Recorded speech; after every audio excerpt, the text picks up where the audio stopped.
buenas noches de sábado, bienvenidos a Más se perdió en Cuba. Aquí estamos como siempre con el ánimo de entretenerles, de informarles, de opinarles sobre los temas de actualidad que nos parece que mira, poco a poco se van cerrando. Ha llegado el otoño y con el otoño, bueno, aún no ha llegado el otoño formalmente, pero sí, el nuevo curso. En el nuevo curso ya se van cerrando asuntos. El del fiscal, ¿quién nos lo iba a decir? El de Begoña, pues ya da pasos de llegar a final. El del hermanísimo, pues también.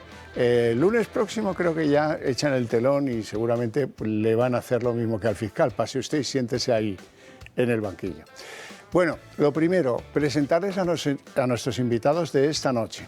Don José María Sánchez, muy buenas noches. Buenas noches. Don José María, ya lo saben, es catedrático del Derecho, ha sido juez en excedencia, o es juez en excedencia, mejor dicho, abogado en el Tribunal Europeo de Justicia y diputado de Vox por Alicante. ¿Todo bien? Todo bien. Le veo que todavía tiene usted moreno reminiscente. Sí, me gustaría que no fuera reminiscente, sino que pudiera seguir tomando el sol. Volver a la condición de blanco ejerciente, ¿no? Sí, eso bueno. es. Don Raúl Ramírez también viene con su morenez, ¿no? Bueno, yo soy de tez morena, no reminiscente, sino reincidente. Y bueno, pues un verano cómodo, no ha sido como el del presidente, me hubiera gustado ni tan lujoso, ni tan largo, ni tan despreocupado del día a día, pero bueno, hemos descansado y hemos intentado leer un poquito de lo que suele ir estas cosas. Buen abogado y empresario. Sigo con las presentaciones, don Iñaki Ezquerra. Muy buenas noches. Buenas noches. ¿Todo bien? Todo bien. A usted no le veo muy moreno. No, bueno, No le es que gusta. no tengo mucho interés en cambiar de raza. Me parece bien. Bueno, intelectual como pocos, el hombre que más sabe de Pío Baroja en España. Gracias. Siempre se lo digo porque leí una cosa suya que me impresionó. Y Gracias, Javier. además, pues también le digo siempre que usted fue fundador del Foro de Hermoa, que también es algo que los españoles, como sociedad, le tenemos en deuda. Y don José Luis Balbás, muy buenas noches, José Luis. Economista, hombre que le dedicó a la política y al PSOE los mejores años de su vida. No sé si los mejores, no, pero bueno, hombre, solo 25. Suele decirse eso de la juventud. ¿Eh? Vamos a empezar. Venga, empezamos con Begoña Gómez. Venga, Begoña Gómez. ¿Qué ha pasado con Begoña Gómez? Pues que lo ha juzgado. Lo más importante es que declaró durante 2 minutos a preguntas solo de su abogado. Que eso ya me diréis si no es una... En fin, yo si fuera inocente de algo que me imputan de forma indebida, aprovecharía, iría al juzgado y le diría al juez, le traigo unas cuantas cintas vírgenes más para que grabe todo lo que quiero contarle a quien me quiera preguntar. Bueno, ella en sus 2 minutos de declaración es cierto que asume como verdad que esporádicamente Cristina Álvarez, esa asesora guión apoderada de sus negocios que pagamos todos, le había encomendado y que tienen que ver con sus negocios privados. Ahora se trata de que el juez Peinado pueda comprobar si efectivamente eran esporádicas esas colaboraciones o mucho más corrientes. Para ello ha reclamado al juez que le den todos los correos de Begoña Gómez de 8 años atrás de esa cuenta que tiene oficial en la Moncloa. Y ahí anda la pelea, porque naturalmente pues la Fiscalía, ya se pueden ustedes imaginar, está revolucionada, más que el abogado de Begoña Gómez. Que eso no lo pueden dar. Bueno, vamos a repasar lo que pasó en el juzgado. 15 minutos antes de comenzar su declaración, llegó Begoña Gómez a los juzgados de Plaza Castilla entre gritos de vergüenza y familia corrupta. Es el cortijo de la corrupción, el cortijo de la vergüenza. Fue la 4ª vez que la mujer del presidente se ha sentado ante el juez Peinado. Vestida de negro y rodeada de escoltas, pudimos ver a Gómez dentro de los juzgados en imágenes captadas por OK Diario. Está acusada de 5 delitos, pero el pasado miércoles estaba citada para rendir cuentas por el de malversación de caudales públicos. Una declaración que duró apenas unos minutos y en la que Gómez solo contestó a preguntas de su abogado, el exministro socialista Antonio Camacho. Explicó que escogió a Cristina Álvarez, su asesora en la Moncloa, porque era su amiga personal, que su función estaba relacionada con acompañarla a actos y llevar su agenda, y reveló que la propia Álvarez la ayudó puntualmente en gestiones personales. Su asesora también estaba citada a declarar por el mismo delito, pero se negó a declarar, una actitud llamativa para una persona que se proclama inocente. Álvarez ya acudió a declarar en diciembre como testigo, pero el magistrado decidió imputarla y volvió al juzgado en febrero como investigada. Allí, Álvarez negó haber realizado gestiones con la Universidad Complutense o con las empresas para favorecer a Begoña Gómez. Sin embargo, la imputación de este delito se basa en 3 correos que envió Cristina Álvarez a Reale para que siguiese patrocinando la cátedra que Begoña codirigía en la Complutense. Un email en el que Álvarez realizaba unas funciones que no le correspondían como asesora, pero que la mujer de Sánchez enmarca como favores. Tras estas declaraciones habló la abogada de Vox, Marta Castro. Se utilizan los fondos de todos los españoles para la actividad particular y empresarial de doña Begoña, y eso sigue avanzando. Estamos ante un gobierno que se derrumba. Y los populares tampoco tardaron en dar réplica a la mujer del presidente.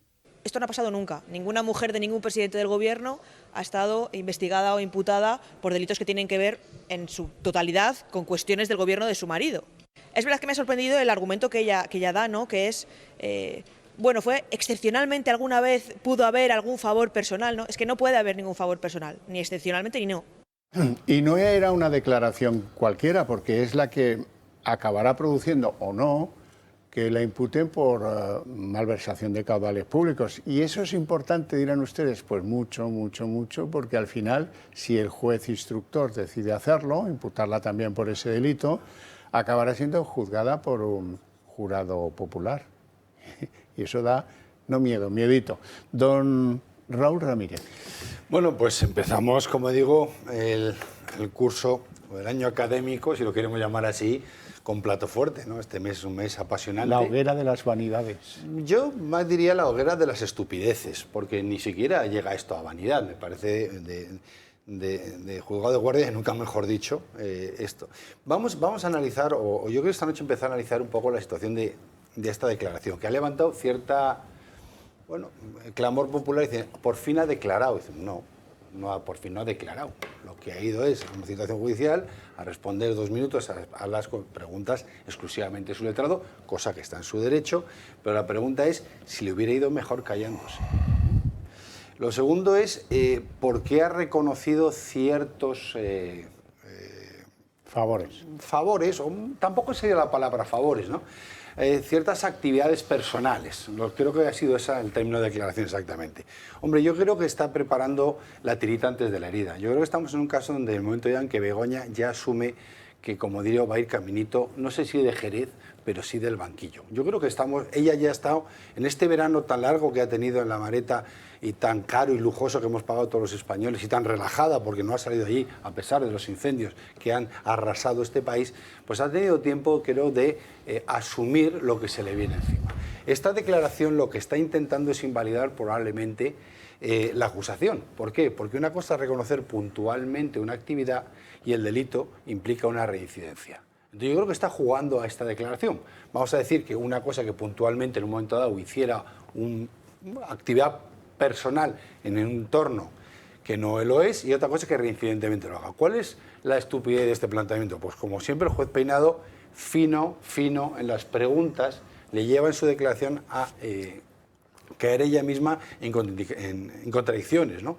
Por un lado, sigue sin entender, dice que en los actos con lo que iba con su amiga, que no era su asistenta, ¿no? Dice que iba a actos oficiales acompañada en calidad de amiga de la tal Cristina. Por otro lado, reconoce que era su asistente, por lo cual ya no es calidad de amiga. Y en un tercero le pregunta si conoce el procedimiento de nombramiento de esta persona, dice que lo desconoce, ¿no? Al igual que pueden desconocerlo en presidencia. Pero hay un punto que no puede pasarnos por alto. Aquí estamos intentando echar cortinas de humo continuamente sobre si otros presidentes también tuvieron asistentes personales, que no lo dudo, parece ser que es verdad. Lo que sí hay una cosa que ningún presidente en democracia tuvo su mujer, que fue un correo de presidencia del gobierno. Y en este caso sí lo había. La pregunta es si estamos jugando, dicen, cuentan en mentideros de Palacio, y nunca mejor dicho, en este caso en la Moncloa, que están por salir las 2 últimas entregas, porque esto es como un libro por novelas, de la UCO, ¿no?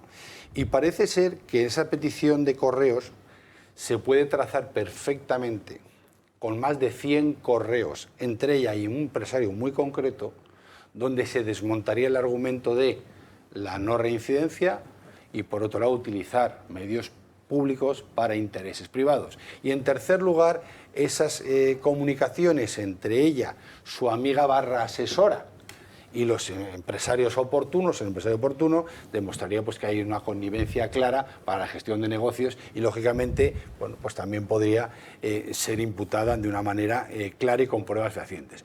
Yo, honestamente, esta declaración le doy el valor que tiene, que es, vamos a intentar minimizar el impacto de algo que creo que ya es evidente y de una cosa que creo, sobre todo, la puesta en escena posterior me pareció fantástica, que es ir al juzgado, salir de allí y luego me planto, aquí estoy yo, el chulo, el macho cabrío, el macho alfa de España, y me voy al cine. Con la pichona. Con la pichona. Me voy al cine para que vean que hay una normalidad democrática y constitucional, cosa totalmente falsa, porque luego tuvieron que salir por separado y por la puerta atrás del cine. Entonces, bueno, yo creo que estamos en una situación claramente donde estamos en vísperas de que esta señora, vamos a ver qué dice la justicia, pero vamos, va caminito del banquillo y al final lo que está intentando es, de una manera, para mí personalmente muy mal asesorada por su abogado, intentar minimizar el impacto o reducir o ocasionar aquellas pruebas que no son meramente circunstanciales. Sí, pero para que no nos líen, vamos a ver, si yo fuera Begoña Gómez y le pidiera a una amiga, en este caso ella dice que es su amiga, manda por mí un correo a este cliente reclamándole el dinero que dice que va a poner en mis másters de la Complutense. Desde luego, pues no cabe que la amiga, si te quiere hacer ese favor, pues mande un correo con el membrete oficial de la presidencia del gobierno. Usará una cuenta privada, la de su casa, y mire, esta señora no puede, está de viaje o lo que sea, y me pide que les diga esto. Eso tendrá que salir en el correo, ¿no? ¿O qué pasa? ¿Qué? O sea, que no va a colar lo de la colaboración pues, extemporánea, sino que era una cooperación muy organizada, Iñaki Ezquerra. Sí. Bueno, vamos a ver, es que claro, si por un lado es su asistente, contratada por Moncloa, y ella dice que es su amiga, pues es que también aquí lo que se está desvelando es que Pedro Sánchez aquí ha estado contratando a amigos. O sea, estos, pues mira, estaríamos a esto lo que... Esto no le quitaría hierro al asunto, lo que haría es, porque ella en ningún momento pierde su condición de asistente. Pero lo que sí suma es un ingrediente más que es el nepotismo. Es decir, que aquí pues, se han ido contratando a amiguetes y entonces, pues claro, llega un momento en que ellos confunden dónde está la amistad y dónde está la responsabilidad en un puesto, ¿no? Eso por un lado. Luego vamos a ver... la implicación que ya hay por parte de Moncloa cuando se agradece a dos empresarios del IBEX las aportaciones económicas que habían hecho a Begoña Gómez. Bueno, pues aquí también hay que ir a buscar, a ver, en fin, es que esto es agradecer los servicios prestados, pues también implica una responsabilidad. Y luego ya finalmente, bueno, la cuestión de los famosos correos electrónicos, que al final la Fiscalía pues parece la abogacía, porque coincide con los argumentos del abogado, en que claro, cómo se van a revisar los emails de 7 años, bueno, vamos a, porque eso es, además, que eso es material privado.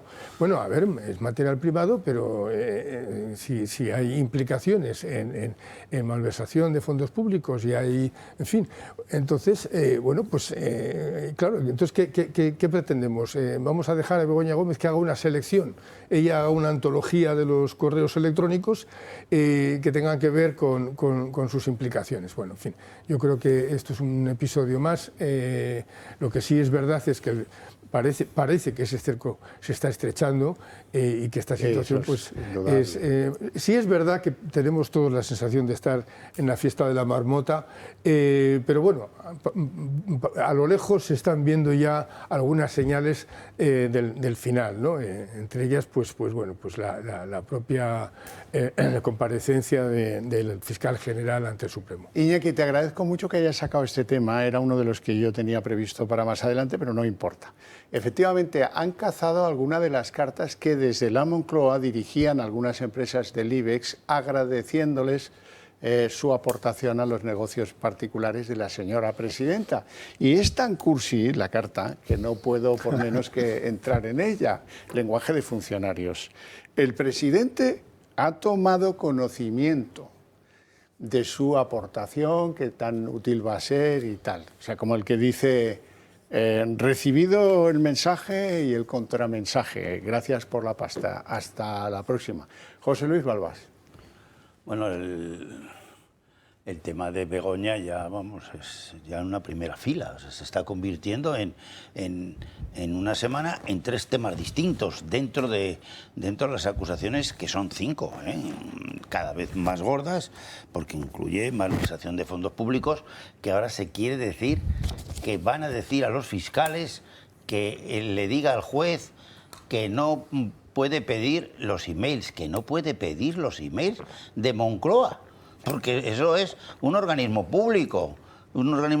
Y todo el gasto que se ha hecho ahí, o funcionario o amiga, pero si cobra de allí ya es funcionario, ya da igual lo que tú quieras o no quieras, la amiga que aportaba y llamaba, eso es funcionario, y si cobra como funcionario, es funcionario, o sea, da igual lo que tú quieras. Entonces, aporta más lío a lo que en principio, pues sobre todo de los 5 días aquellos de reflexión y tal, de Pedro Sánchez, que si dimitía o no dimitía y tal, pues Begoña se ha convertido en primera página mundial, de un presidente de gobierno que nunca, escasísima vez, la mujer de ningún presidente de gobierno ha estado acusada de corrupción.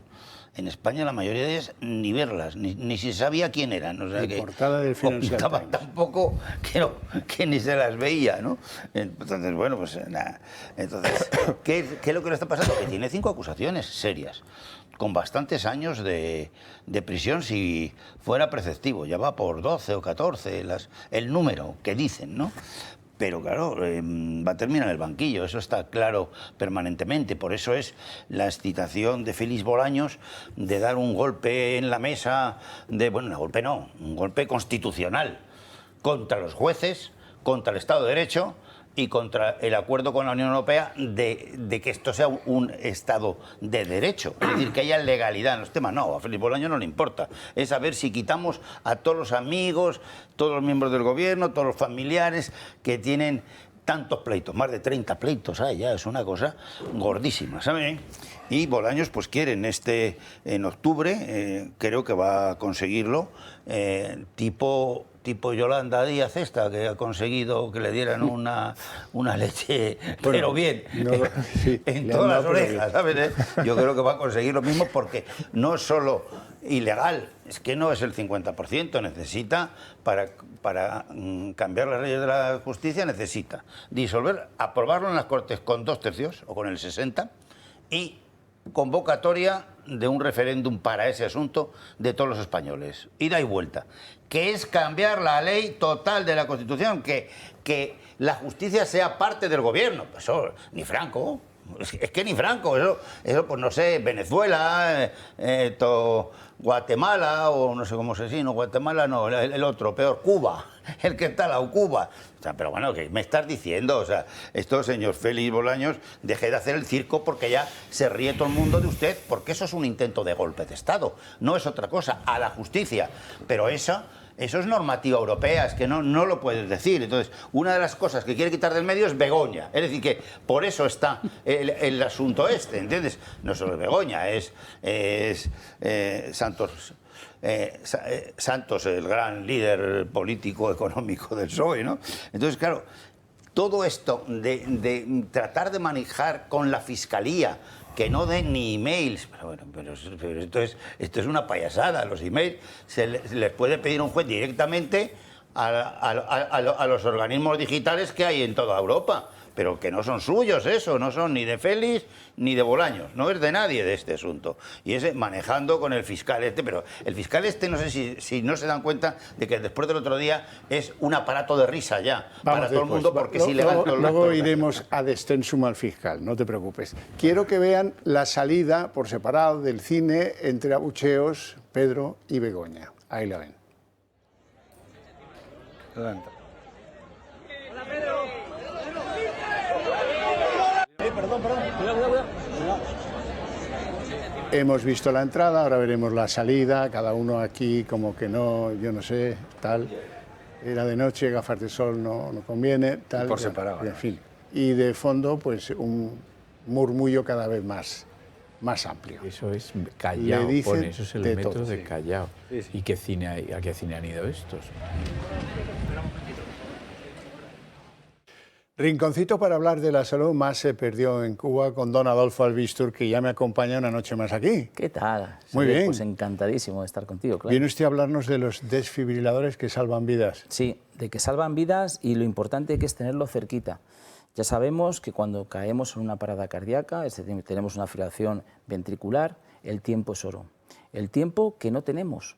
Porque claro, el servicio de emergencia va a venir lo antes que pueda, pero ya siempre decimos que un servicio de emergencia es imposible que llegue antes de 10 minutos. A los 10 minutos nuestro cerebro ya se ha dañado y al poquito más ya se muere. Con lo cual, colocando el desfibrilador, como siempre hemos comentado aquí, es tan sencillo como colocar 2 pegatinas en el pecho, él analiza y solamente en el caso de que sea necesario va a dar una corriente para que ese corazón que está fibrilando de repente pare, se resete y vuelva a engancharse al ritmo. Y Con lo luego, cual, cuando lleguen los servicios, pues se hacen efectivamente, cargo. ya harán cargo, harán lo que tengan necesidad. Por eso, por favor, si todavía no tenéis este desfibrilador en vuestra comunidad de vecinos y estáis viendo extintores, debéis de tenerlo, de veras, porque es el que nos va a salvar la vida. Sigue habiendo muchísimas, 80, 90 muertes diarias aquí en España.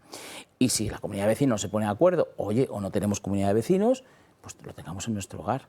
Es una inversión que ojalá no hay que usarlo, pero si hay que usarlo, nos salva la vida. Bueno, y le veo con un aparatito súper pequeño Pues que hace sí. verdaderas maravillas. Es una cosa maravillosa. Este es el aparatito que llaman los médicos de emergencia antes de hacerte un electro completo. Lo podemos hacer nosotros en casa. Simplemente es colocar 2 dedos. Los pulgares, los 2 botones. Tenemos una aplicación en el móvil, lo puede usar cualquiera porque la aplicación vale para cualquiera y nos hace un electro. Podemos hacerlo de 30 segundos, de 1 minuto, se va a quedar registrado y lo bueno que tiene es que te hace un informe. De lo que un informe largo. Largo, de lo que te ha detectado. Entonces, ese informe lo puedes pasar por WhatsApp, lo puedes pasar por correo electrónico, a lo mejor al médico, lo que tú quieras. Y claro, evidentemente te da esa ayuda porque lo que va a medir es el ritmo y la frecuencia. La frecuencia son las pulsaciones, es decir, cuántas tenemos en 1 minuto, que sabemos que tienen que estar entre 70 y 100, pero luego te mide el ritmo. El ritmo es lo que te da si el ritmo es correcto, si hay taquicardias, si hay bradicardias, si existen fibrilaciones auriculares, que son las problemáticas para que pueda haber lo que es un ictus. Así que a partir de ahora, con este Eso aparatito... además queda grabado en la app. Todo queda grabado. Con lo cual es una manera de que no tengamos que ir a hacernos un electro, de que tenemos una sensación rara, si ya sabemos que tenemos un poquito el corazón, cualquier problema, pues que en casa, Con haciendo toda tan solo comodidad, eso, de forma rápida, lo podamos cómoda, hacer, sin comodísimo, aquellos claro. cacharros Claro, que te ponían no tienes que en poner el nada. hospital. Eso ya luego, si evidentemente el médico considera, pues ya te harán un electro en Clínico. condiciones y mucho más amplio. Pero esto es suficiente para que tengamos ese control de nuestro corazón. Una maravilla. ¿Cómo Pues sí. podemos hacernos con el desfibrilador si es que no lo tenemos o con el aparato? Claro, pues mirad, hay un teléfono, tenéis en pantalla, ese 900-730-061. Marcad ahora, porque no os lo vamos a coger, claro, estamos por la noche, no es imposible, pero sí que os vamos a llamar el lunes para explicaros bien todo cómo va. Además, os regalamos el libro Historia de nuestros médicos, como programa que hacemos aquí en la casa, que hace un ratito que lo hemos estado haciendo, ha estado el doctor Javier Guerra, que es de emergencia, si lo habéis visto, habréis dado cuenta cómo hablaba de los desfibriladores. Y también os regalamos el servicio de telemedicina, así que ese 900-730-061. Pues muchas gracias por estar una noche Gracias a de ti. sábado más aquí. Nos vamos a publicidad.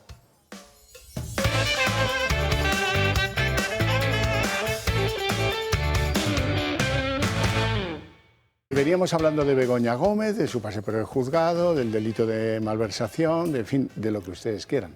José María Sánchez. Sí, gracias. Pues yo le tengo que dar toda la razón a Iñaki en lo que ha dicho.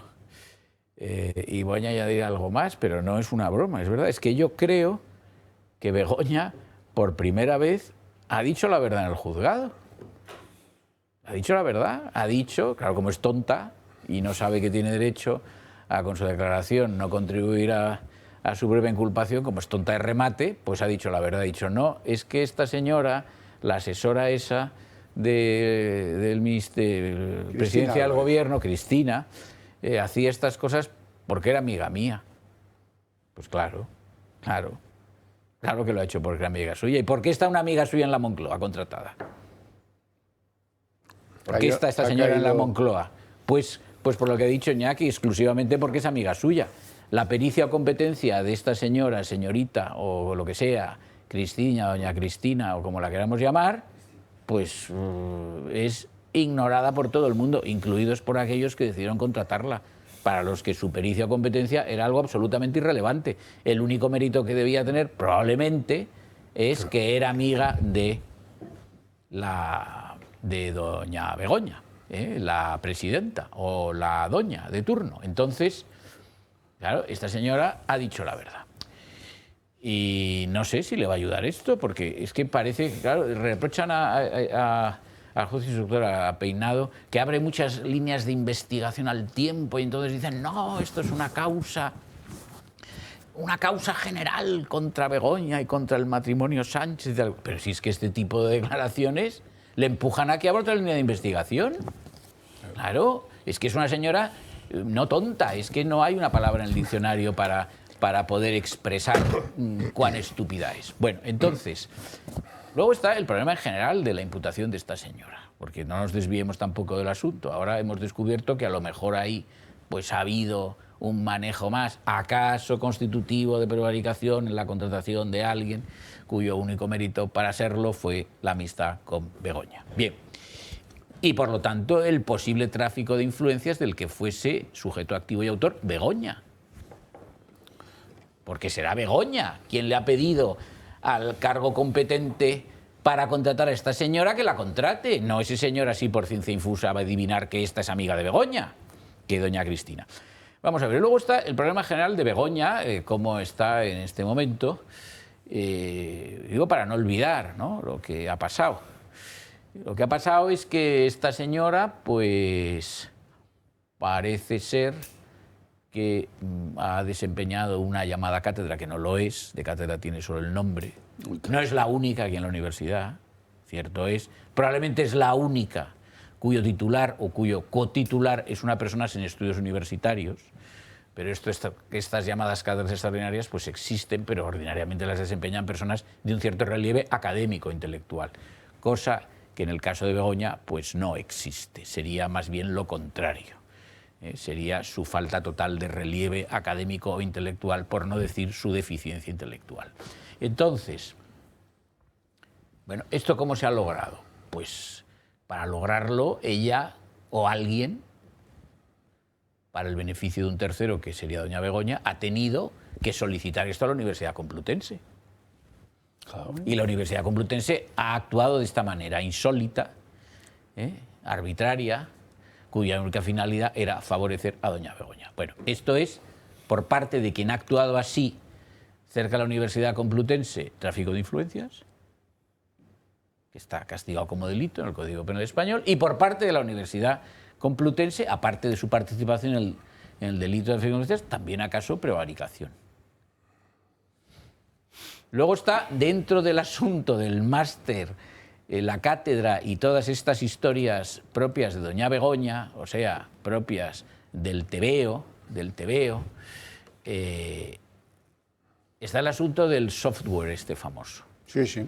Que al final, si yo no recuerdo mal, el asunto es el siguiente. El software se paga con contribuciones de, vamos a decir, patrocinadores de ese máster, que son entidades privadas y grandes empresas, algunas muy importantes, Telefónica y no me acuerdo de qué otra. Google. Y luego al final queda una cantidad para satisfacer, para desembolsar, porque el trabajo no concluye y es la propia universidad quien paga esa cantidad pendiente para que aquellos que hicieron el software lo hicieran.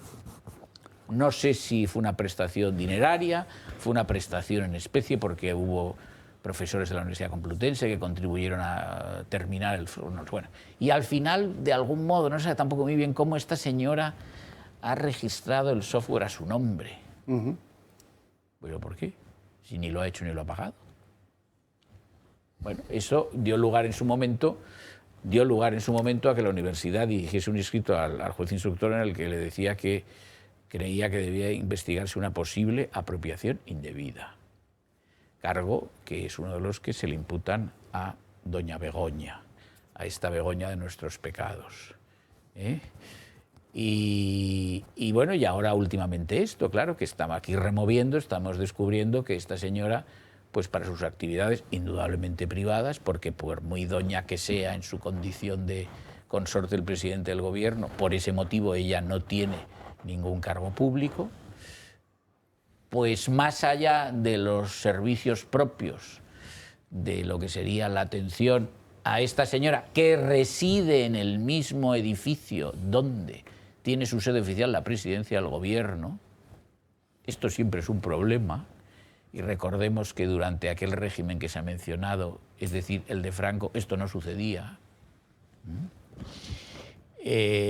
Bueno, pues allí, pues claro, hay un momento en que se confunde lo que es la atención propia a la residencia de este matrimonio y sus hijas y lo que es lo propio del desempeño de las funciones ordinarias de la presidencia del gobierno. Entonces, jijiji, jojojo, resulta que la funcionaria esta de presidencia del gobierno, pues al final acaba sirviendo de auxiliar a una actividad privada de la presidenta, utilizando la cuenta de correo oficial y todo lo que haga falta, y escribiendo cartas de agradecimiento de todo lo que haga falta. Bueno, pues estamos también ante otros posibles delitos, los mismos, tráfico de influencias, porque pensemos que esta señora es la que ha sido solicitada por Begoña para que le ayude en su actividad privada. Tráfico de influencias. Para sí, el beneficio. Y pensemos que la funcionaria, a sabiendas, actúa de esa manera. En fin, no sé cómo acabará esto, pero en todo caso es impresentable y vergonzoso. Bueno, una cosa es lo que está en el juzgado, ya dirá el instructor, ya dirá el previsible recurso en que queda, y otra cosa es el criterio moral. Y sobre el criterio moral de Begoña Gómez, esta ha sido una semana especialmente cruel, porque alguien que estaba vinculado al negocio de la sauna, como titular de una revista dirigida a los gays, iba allí a cobrar la publicidad, se la pagaba Begoña y se la daba en billete arrugado. Y este cuenta qué es lo que había en las saunas, que no eran solo saunas, eran muchas otras cosas. Se llama o se apellida Narváez. Ahora lo van a ver. Begoña Gómez, la esposa del presidente del gobierno, era la encargada de pagar los anuncios de la sauna gay de su padre. Se publicaban en la revista pionera gay llamada Mensual. Así lo ha asegurado para El Español Paco de Narváez, que fue comercial y relaciones públicas de la revista. Tuvo contacto directo con Begoña Gómez durante años. Finales de 2002, 2003, 2004 y 2005. En ese tiempo, Begoña le entregó sobres con billetes para pagar la publicidad de la sauna Dan de su padre. 330 euros mensuales. El periodista asegura que Sánchez era conocedor del trabajo de su mujer desde que fue concejal en el Ayuntamiento de Madrid, con un programa que incluía la lucha contra la prostitución mientras su mujer gestionaba locales en los que se ejercía. Él estuvo con Begoña el año 2003, 2004, 2005 y se casaron en 2006. O sea, sabía perfectamente, ¿no? Blanco y en botella, a qué se dedica tu chica. Narváez expone con todo lujo de detalles que en la sauna se ofrecían drogas de forma habitual a los clientes. El chico le dijo que qué tenía, y le dijo que tenía Viagra y Cialis, invitación de la casa. También que había menores de edad trabajando y que se grababa a la gente importante. La mayoría en esa época de chaperos eran todos brasileños y colombianos. Era la mayoría. Había menores de edad. Dice, no, cuando viene aquí gente importante y cual, yo sé que aquí graban. Porque ahí iban policías, deportistas, de todo, o sea, de todo. A ver, en eso no había mucha distinción. Lo que sí era, digamos, que tenía un porcentaje mucho más alto, era de políticos, y vuelvo a repetir, del PSOE. Y ahí descubro...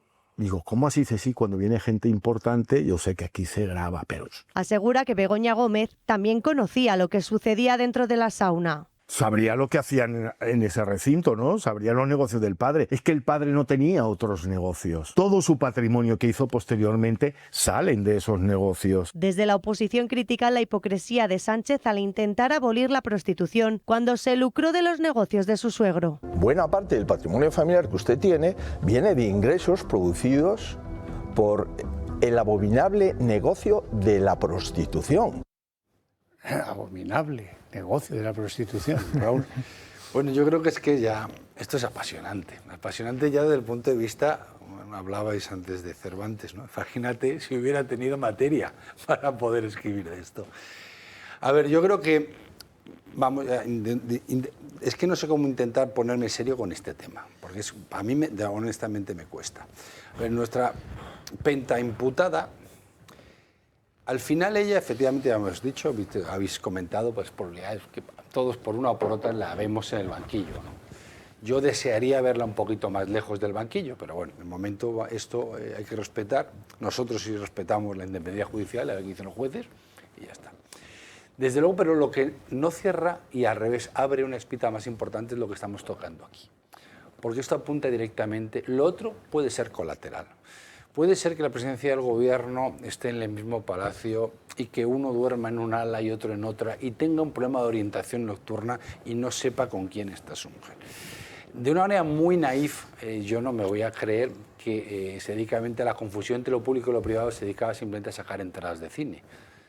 Porque me parece ser muy infantil pensar esto, como todos sabemos, porque no le están contestando de los Cilen X marcas, gracias por venir a este evento, sino que te están contestando de likes por otros motivos. Pero bueno, ya esto quedó medianamente claro y vamos a dejar la justicia que actúe. Pero aquí se abre una espita maravillosa, que es el Santo Santorum. Es decir, tenemos a un presidente de gobierno, adalid del feminismo y gran luchador contra la prostitución. De hecho, en su momento, en esos años, era concejal en Madrid, donde luchaba, ¿no? Procuraba decir que esta prostitución es lo peor del mundo, cuando evidentemente yo no digo que se dediquen a, pero es evidentemente claro y es demostrado que se enriquecía de el negocio de la prostitución.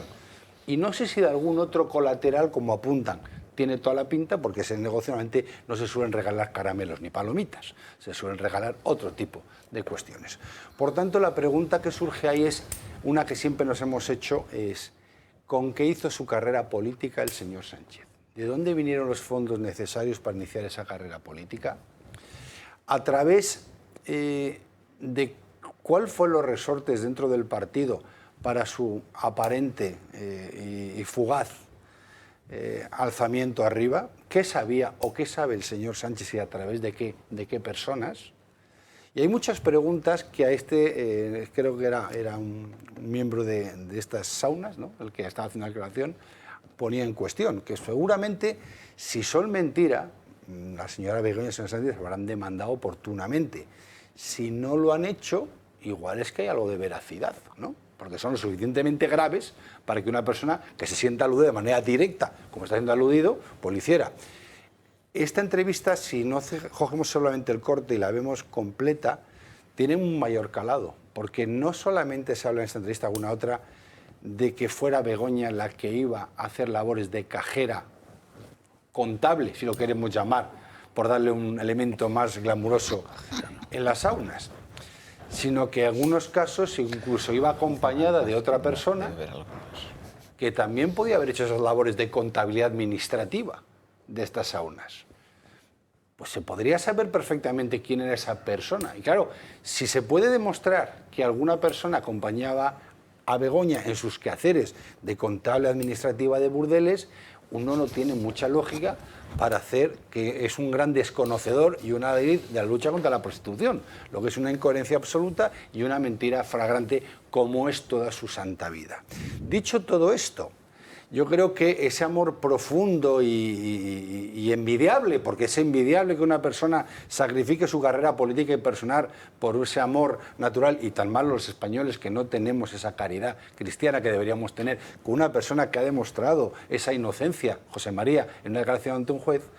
Cada vez el cerco no es que sea, yo no me atrevo a decir honestamente si es muy lista o no lo es. Yo lo que sí me atrevo a decir de una manera muy clara es que tiene pocas salidas inteligentes a un planteamiento tan claro.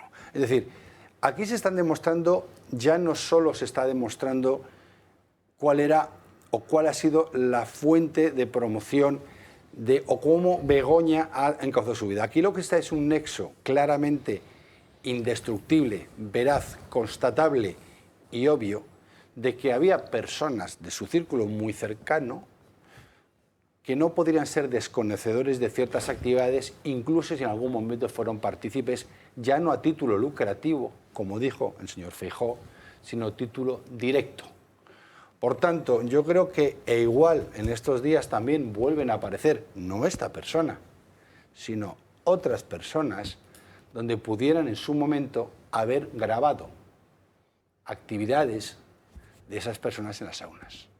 Por lo cual yo creo que estamos en vísperas de una eclosión fantástica a la hora de desenmascarar pues, al gran mentiroso, farsante y fiduciario que tenemos en España. Cada uno sea por aludido al que le toque. Sí. Bueno, a ver, yo señalaría dos aspectos. Uno, que sí me choca, me llama la atención.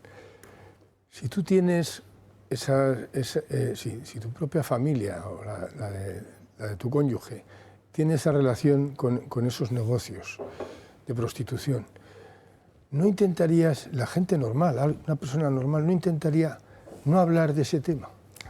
Pero habiendo todo ese trasfondo, este empeño que ha tenido este gobierno de ir contra la prostitución. Es decir, siendo los principales es que vamos a limpiar España. Es decir, que, o sea, de estar continuamente sacando un tema que es una patata caliente, porque en el que te está afectando a ti. Es decir, que esto no sé si es hasta dónde está lo perverso o lo puramente estúpido. Es decir, que no sé, en fin, eso yo apuntaría a este aspecto. Es decir, que lo llamativo que es esta cruzada que han hecho contra la prostitución, que por otra parte, pues como sabemos es un negocio milenario y universal. Universal y con el que no ha acabado nunca nadie, ni va a acabar. O sea, en fin, lo cual ya hacer como que se tiene fe en que vas a acabar con ese negocio es ya hipócrita o raya la necedad. No, la estupidez otra vez. Pero bueno, eso por un lado. Y luego señalaría también cómo, pero, o sea, para todos estos tejemanejes, esta señora, la cantidad de campos que ha tocado, de instituciones, o sea, es que no ha habido ningún reparo. Llamar a manejar los contactos con empresarios del IBEX, con la Universidad Complutense, o sea, quiero decir que también, por otra parte, pues, alguien que intenta pues, hacer tejemanejes y usar las propias influencias, intenta también hacerlo discretamente, pero es que aquí no ha habido ninguna discreción. Luego, claro, es que vamos a entrar, y nadie ha querido entrar por ahora en eso, pero ¿qué se enseñaba en esa cátedra, en esas clases? Pues nada, porque yo por lo que he leído y por las noticias que nos han dado, es que era convertir un delito en una cátedra. O sea, a lo que enseñaban era el tráfico de influencias. O sea, a ver, esto ya por ese camino pues podría haber una cátedra de robo y entonces bueno, pues de no hecho, sé, la ha ejercido. Y podría haber, en fin, una cátedra de todo. Bueno, en el País Vasco hemos estado cerca de que hubiera cátedras de terrorismo, es decir, que porque había etarras pues que habían hecho la carrera en prisión y luego pues ya iban directamente a la universidad ya enchufados y en fin, en el País Vasco se puede dar el caso de que hay terroristas que son profesores de Derecho Constitucional. Es decir, sí. Pero bueno, en fin, como este país está lleno de aspectos surrealistas, pero a lo que voy, es decir, que yo creo que es interesante saber qué se explicaba en esa cátedra, porque es que estaríamos igual, no sé, ante otro posible delito. Es decir, ¿qué es lo que estabas enseñando? Si primero, si no sabes nada, o si sabes y lo que sabías precisamente ha sido para delinquir, ¿qué es lo que estabas explicando en esa cátedra? En fin, entonces estaríamos ya pues, ante una perversa pedagogía del alumnado, en fin, al que encima se le cobraba para enseñarle precisamente eso. O sea, bueno, en fin, me parece que es un tema el que no se ha querido entrar, pero creo que hay tomate, ¿eh? Balbás. Bueno, es que el tema de la prostitución es un tema financieramente muy importante, se gana muchísima pasta. O sea, en estas épocas, las cifras que hay por ahí que tenemos es de que en B solía ser entre el 80 y el 70% como mínimo. O sea, que las cuantías de este negocio son muy fuertes. Luego la legalización del mismo, como se ha visto, ha tenido que llevarse al Ayuntamiento de Madrid en su momento. Lo ha dicho el que entonces era uno de los directivos de personal y ahora presidente de Manos Limpias, conocidísimo abogado, que habló con el padre de ella para convertir en saunas lo que debían ser prostíbulos y no a la inversa. O sea, eso ya lo ha dicho él. Es decir, no solo el señor Narváez, que es el de la revista que ha cantado tanto, que ha hablado del tipo de negocio de prostitución que había. O sea, que ahí no sé cuánto sería, pero vamos, en el mercado eso no suele ser más del 5%, debía estar muy especializado para tener más del 20% en el negocio. El resto serían mujeres, ¿no? Creo yo que en los 6 locales primeros y 19 que ahora se han dicho con la familia, de 19 locales. Es una pasta eso es una pasta. Luego algún bingo, algún restaurante, tal, o sea que en fin, en el cinturón de Madrid y en casi todo el noroeste de España, o sea que no es un negocio menor. Claro, de ahí es muy fácil financiar las primarias del PSOE, pero en los estatutos de las primarias del PSOE pone que tiene que ser dinero de los militantes o de los votantes aficionados, ¿no? No puede ser de nada que sea fondos empresariales, o sea, eso no ha quedado nada bien tampoco, porque da forma a esto a que y ha tenido muchísima acusación, porque falsificación de votos en la primera, ninguna, ya te lo garantizo yo, y en la segunda tampoco. ¿Por qué? Pero claro, los fondos no lo sabe nadie. Eso es otra cosa. Falsificación de votos en el PSOE, que lo conozco bien de muchos años estar allí, es muy difícil, porque están todas las mesas cubiertas y cuando hay votaciones de 40, 50%, 60%, imposible. Entonces, claro, y mucho menos contra el primero, el vasco este, que no tenía ni 4 votos, o sea, además le apoyaba a Rubalcaba, o sea, no, ahí Pedro Sánchez ganó clarísimamente con casi el 50%. En la primera y en la segunda, pues nada menos que era la presidenta de Andalucía. O sea, que eso es, y además en esa segunda vez también el presidente de la gestora era andaluz, pero era de los andaluces de ella, totalmente. O sea, que no era Jiménez, era el secretario de organización. Y el presidente era el presidente de Asturias, del PSOE, Álvarez. Hay falsificación. Financiación no se sabe, solo en la segunda. Esa es la única cosa que podría haber, porque gana por mucho Sánchez. Gana por más del 50%. Gana por más del 50%. En la votación de urna. Ahora, cómo se desarrolla la campaña electoral y quién pone...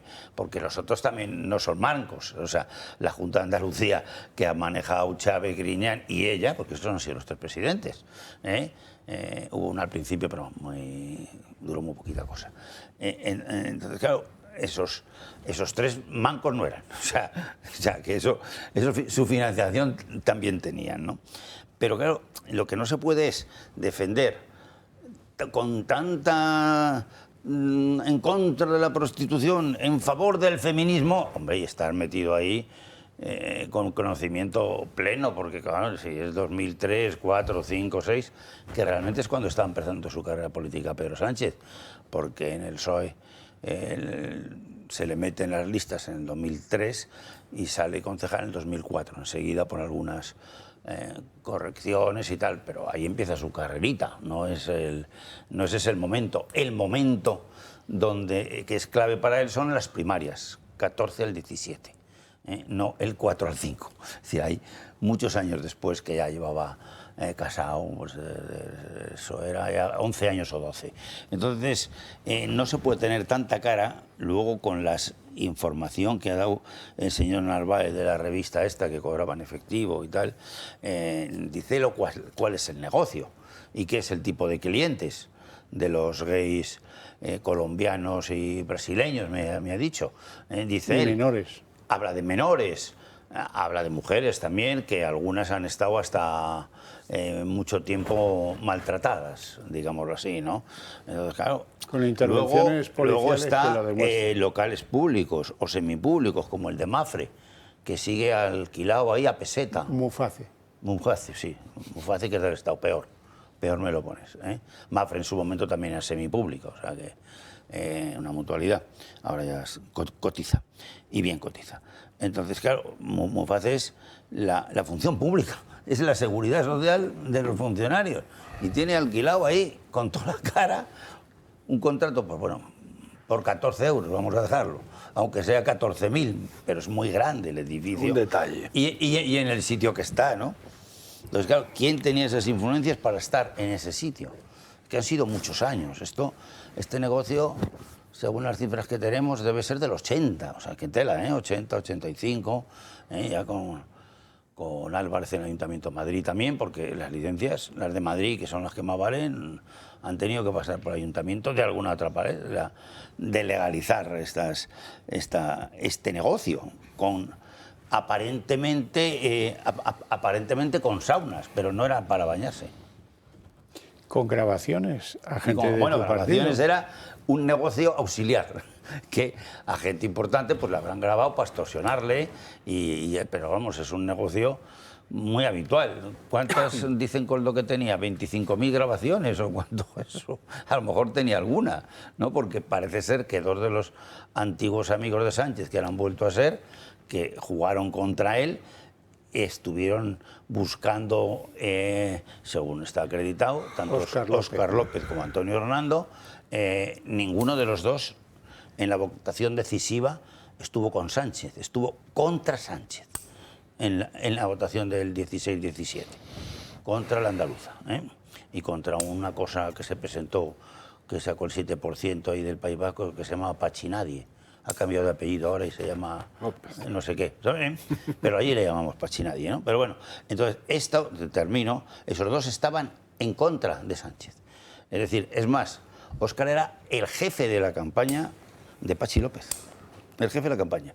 Y Antonio Hernández iba con Susana Díaz, que tampoco es un gran estratega, sí es buen parlamentario, pero estratega de campaña no es lo suyo precisamente. Pero también estuvo en su contra, y ahora son ministro y secretario de Estado los dos.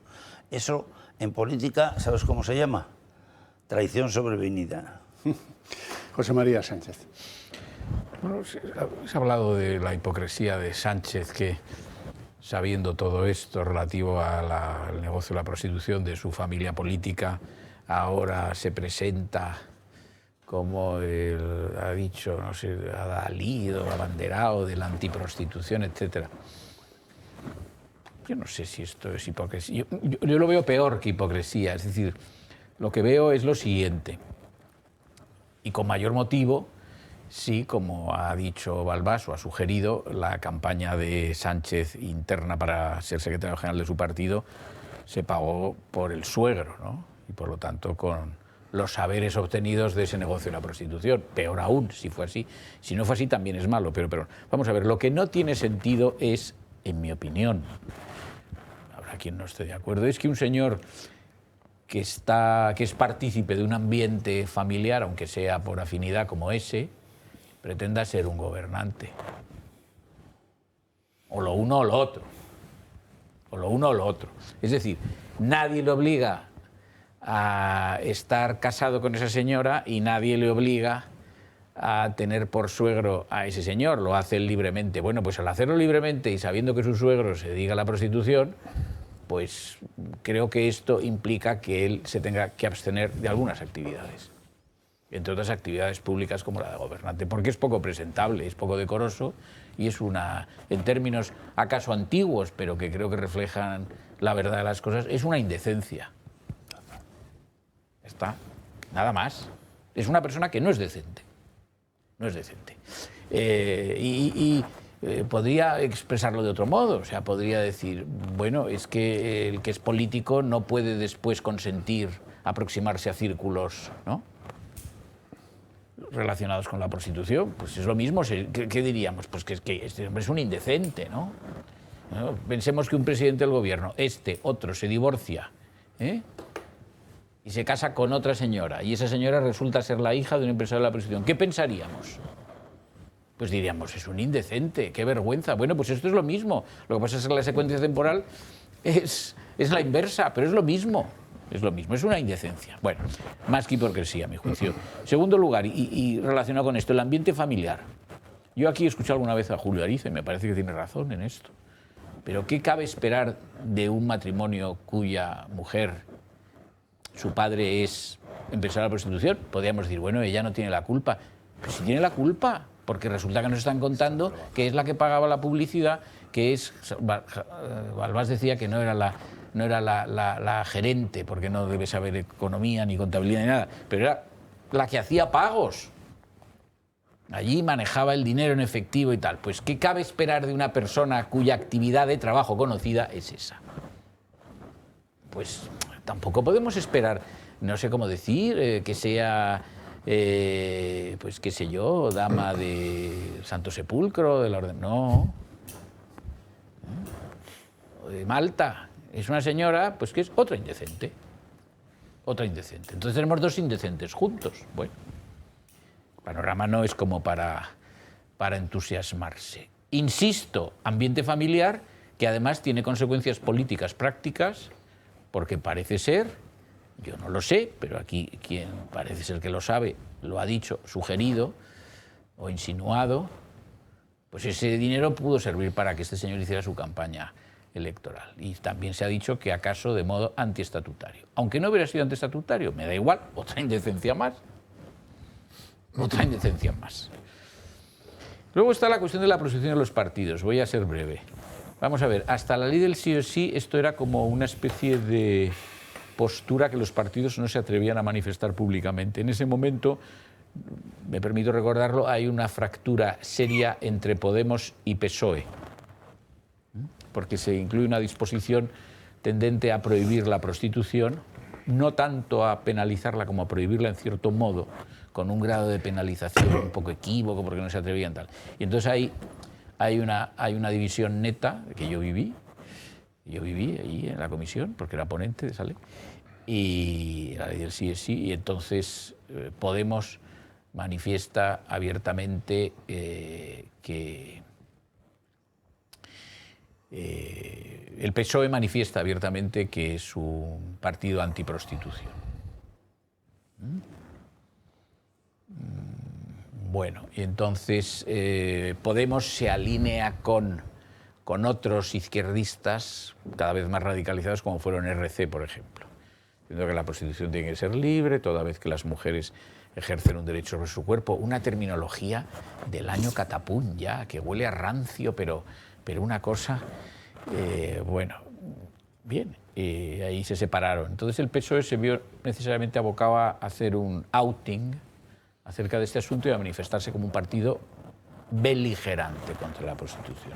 Y de forma muy esforzada, sufriendo mucho para hacerlo, también lo hizo el PP. Con mucho esfuerzo, porque ninguno se atrevía a decir nada. Probablemente porque hacen esta consideración que también ha surgido en esta conversación. Es decir, bueno, sí, esto es una cosa mala, pero claro, ¿y quién es el guapo que dice que la va a prohibir? ¿Y cómo se va a limitar? Esto es muy difícil, tal, etcétera. Bueno. Y luego está la prostitución en general, ya no solamente los partidos, y concluyo, porque con motivo de esa ponencia legislativa recibimos a varios llamados expertos, y uno, desde luego, lo era de una ONG muy izquierdista, pero dijo cosas muy ciertas. Dijo, en los países en los que la legislación es tolerante con la prostitución crece. Dijo, el mejor ejemplo es Alemania, donde hay 500.000 prostitutas. Hablo de mujeres. Dijo, Alemania es el bordel de Europa. Dice, en Francia, país, como sabemos, no precisamente puritano en nada, pues hace ya muchos años que la legislación, como un acuerdo entre derecha e izquierda, es una legislación que sin prohibir la prostitución ni incriminarla, sin embargo, por vías indirectas relativas a permisos para el establecimiento de los locales, por vía tributaria, etcétera, sofoca sobremanera la prostitución. El resultado es que en Francia se calcula que hay de orden de 15.000 prostitutas. Entre 15 y 20.000. Y entonces este señor, que era un activista izquierdista, dijo, bueno, calculen ustedes, si les gusta más una nación con 500.000 prostitutas o les gusta una más con 15 o 20.000. Es decir, que esto también hay que entenderlo. Es decir, la labor del legislador, por difícil que sea, al efecto de erradicar una práctica como esta, que es indudablemente una práctica extraordinariamente lesiva de lo que sea la moralidad y de la condición y de la dignidad de las mujeres, pues el legislador sí puede tomar decisiones que tengan consecuencias prácticas. Bueno, vamos a hacer una pausa para publicidad. Estamos aquí de nuevo en apenas 2 minutos.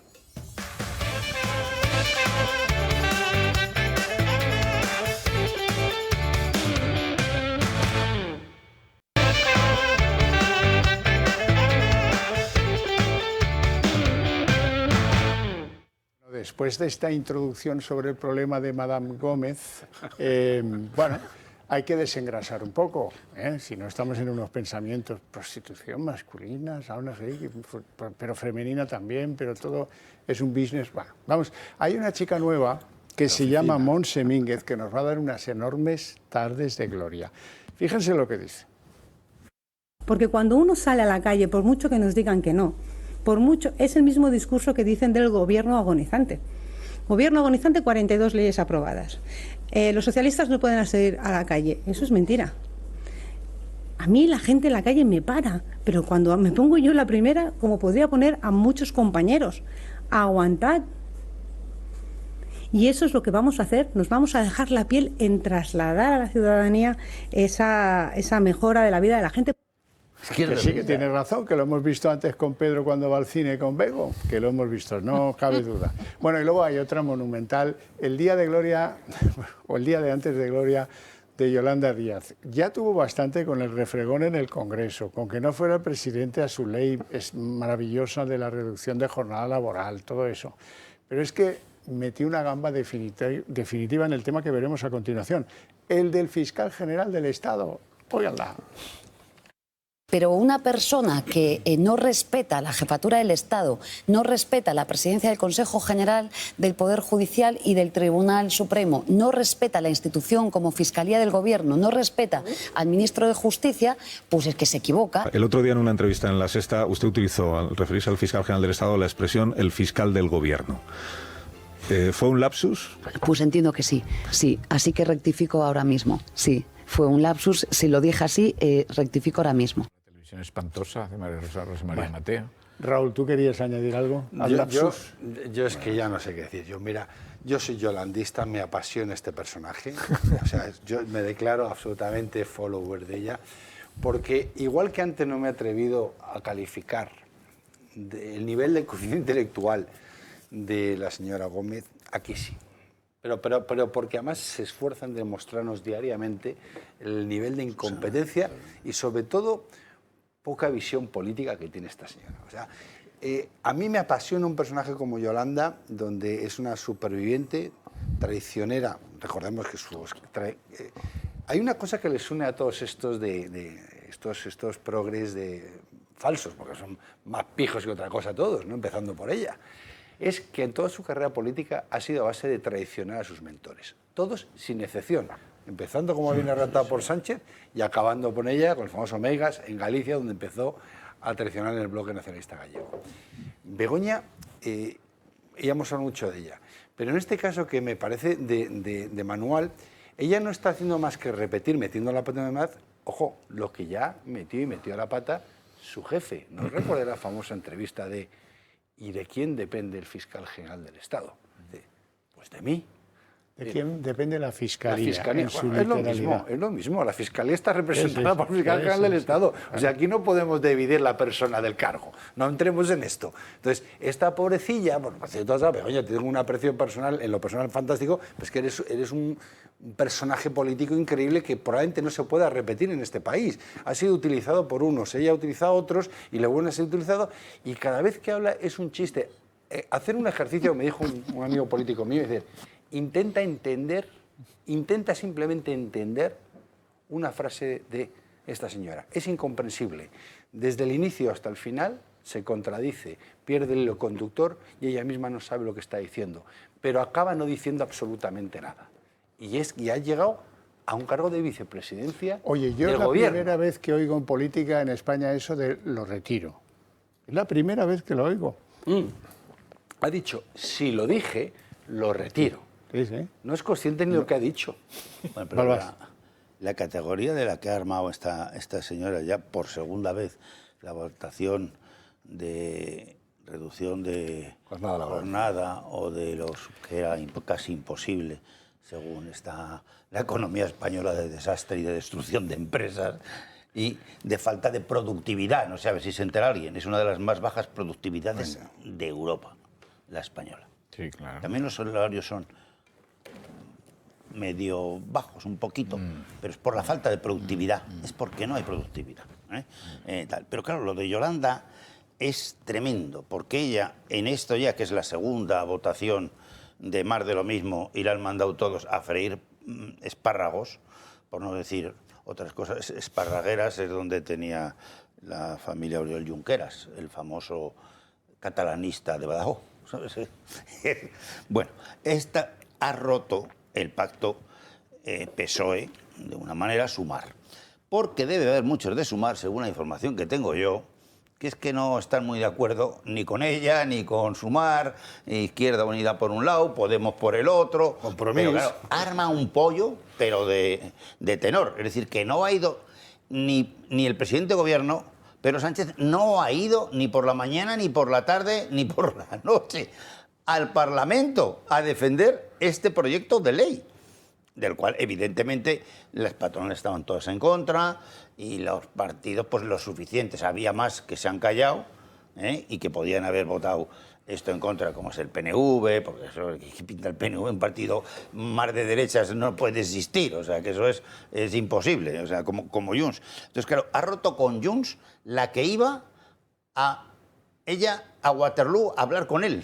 Ella. Y le llama chantajista. Y ahora le llama chantajista, le ha insultado gravemente, o sea, que no creas que tal. Claro, luego confunde el gobierno con la fiscalía del gobierno, con los objetivos que tiene el gobierno con el tema de la fiscalía. Entonces, la ha armado bien y no sé cuánto va a durar el gobierno, porque es gravísimo para el gobierno, como le ha dejado mirando al sol, con una minoría que a ver cómo puede tener los próximos presupuestos. Pero ¿quién va a votar estando esta tipa ahí? Es imposible. Les da igual. Bueno, vamos a ver. Yo por una vez voy a defender a Yolanda Díaz. Efectivamente es correcto llamarle el fiscal del gobierno a este tío, Álvaro García Ortiz. Claro. Por una vez que dice la verdad alguien de ese gobierno, yo no lo voy a poner en cuestión. Sí me llama la atención cómo rectifica.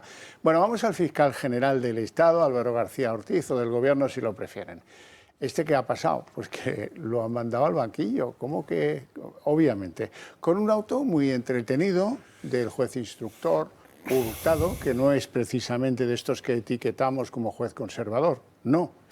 Y que ha apreciado pues, que la conducta de Alvarito García Ortiz ha sido de todo menos protectora de la legalidad, menos defensora de la independencia de la justicia. Ha actuado de parte, ha actuado por interés. Acuérdense de aquello que decía, tenemos que defender este relato como sea.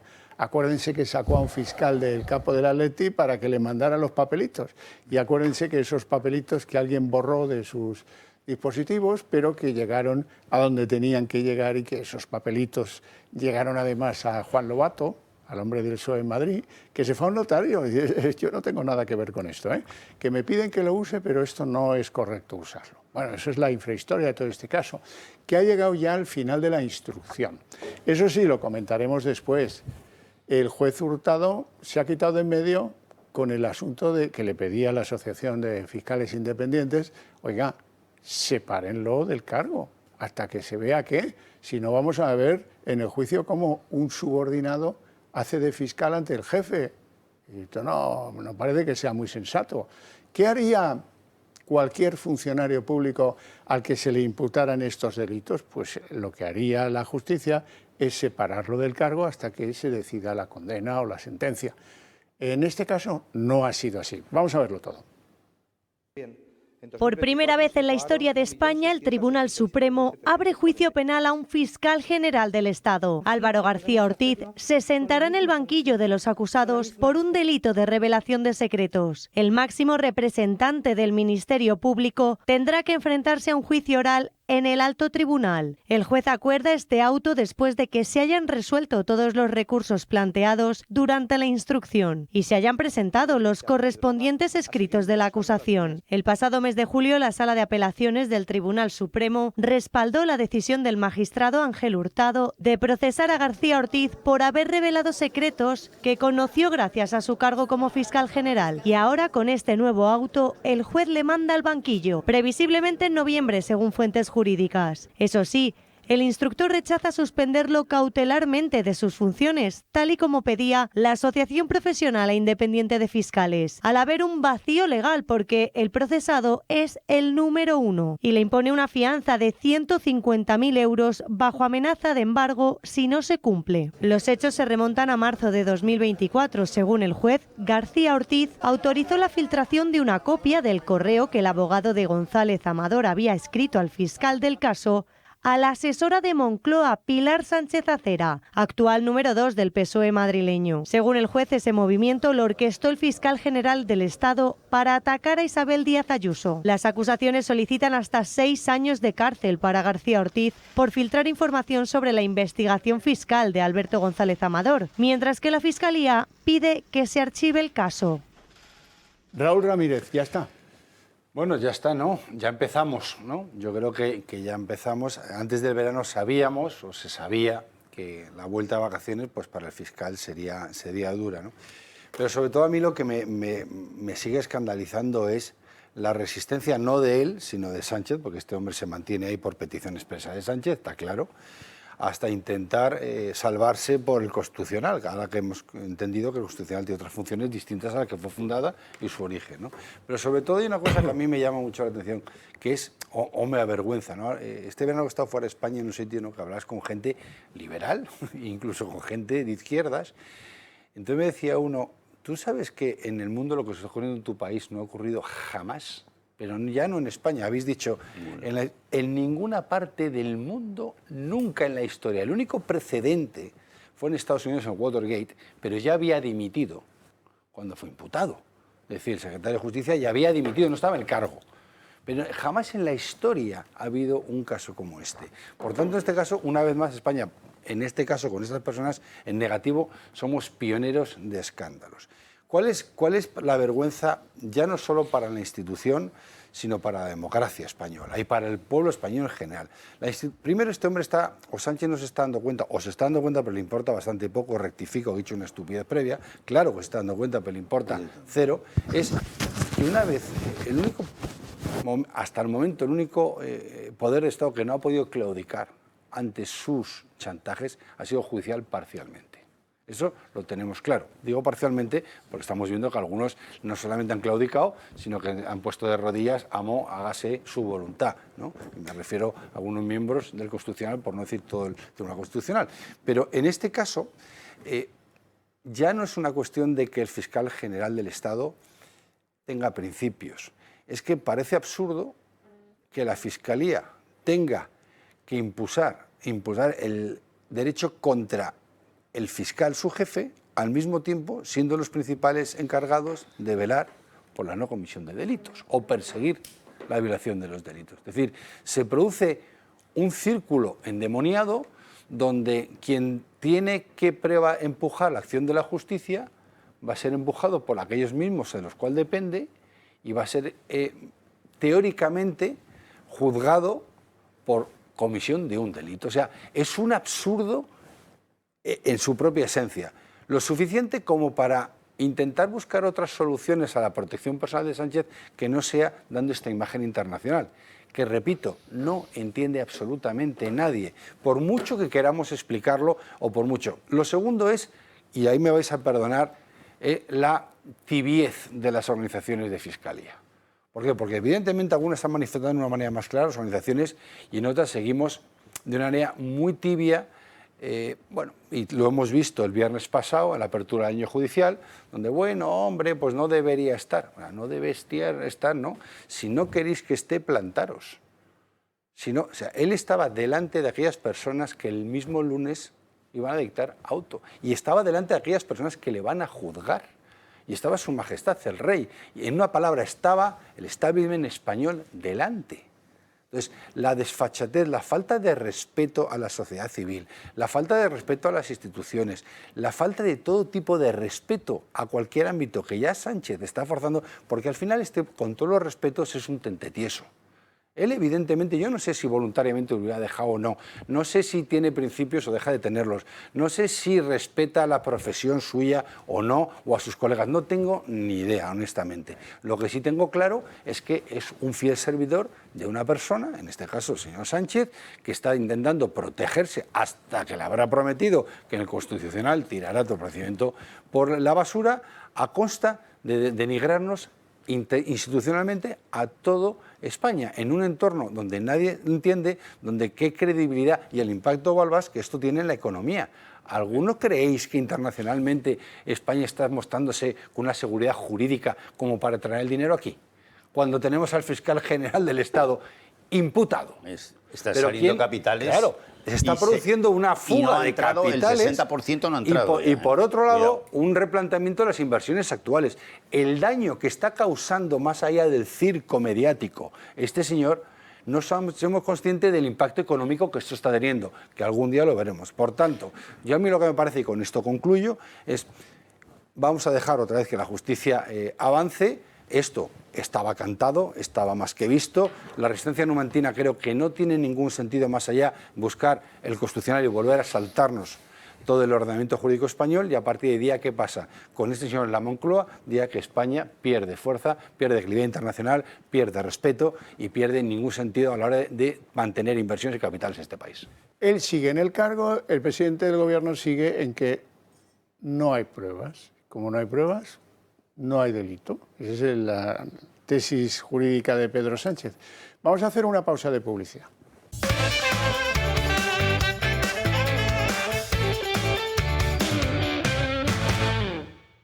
Estamos con el fiscal general del Estado porque el instructor, el magistrado Hurtado, dice hay un vacío legal, yo no puedo suspenderlo, me lo pide la Asociación Independiente de Fiscales, pero eso se lo voy a remitir a la inspección de la propia Fiscalía, que maneja el número 3 de la Fiscalía y que es alguien que ha puesto ahí a Álvaro García Ortiz, con lo cual no sé qué pensar.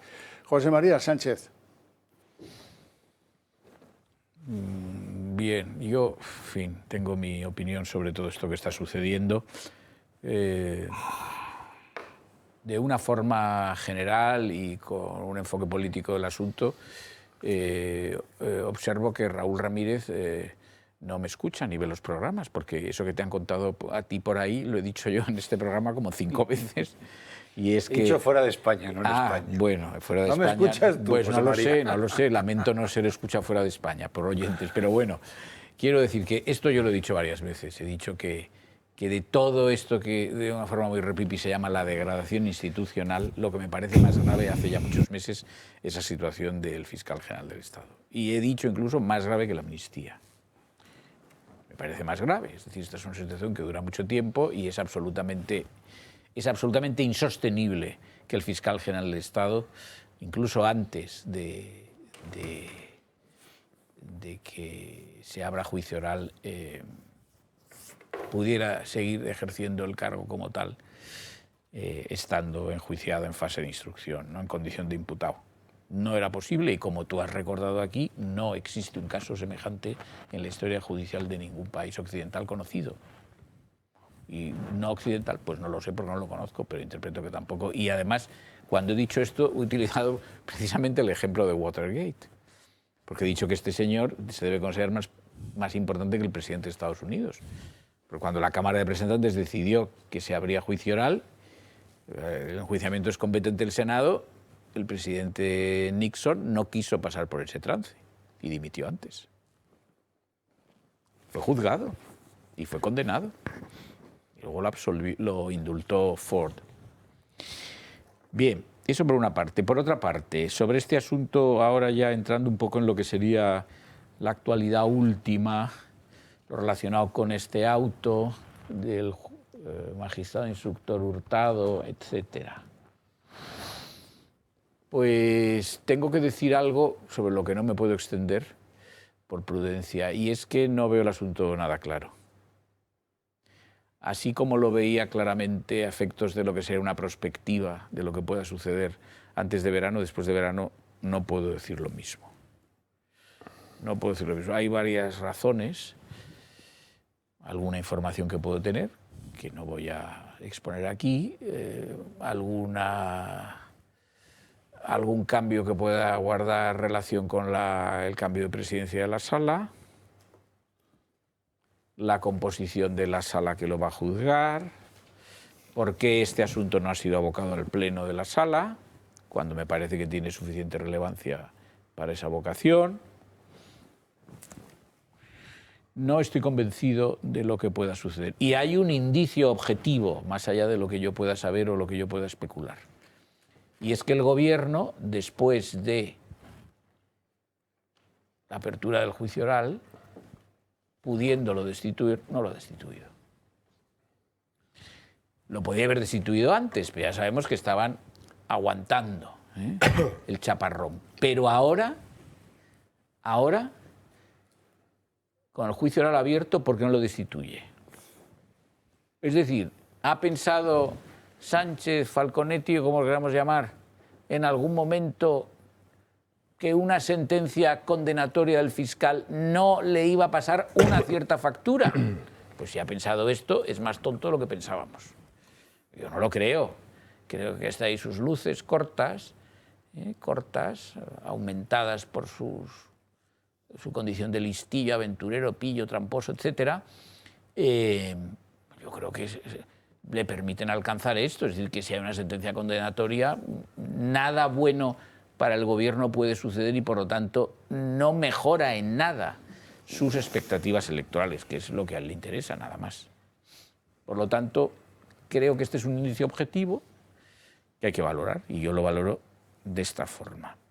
Y por último, también en el orden de lo que pueda saber, pero que tampoco me puedo extender ni precisar más, parece ser que este señor, bueno, ya era aficionado a este tipo de cosas cuando no era fiscal general del Estado.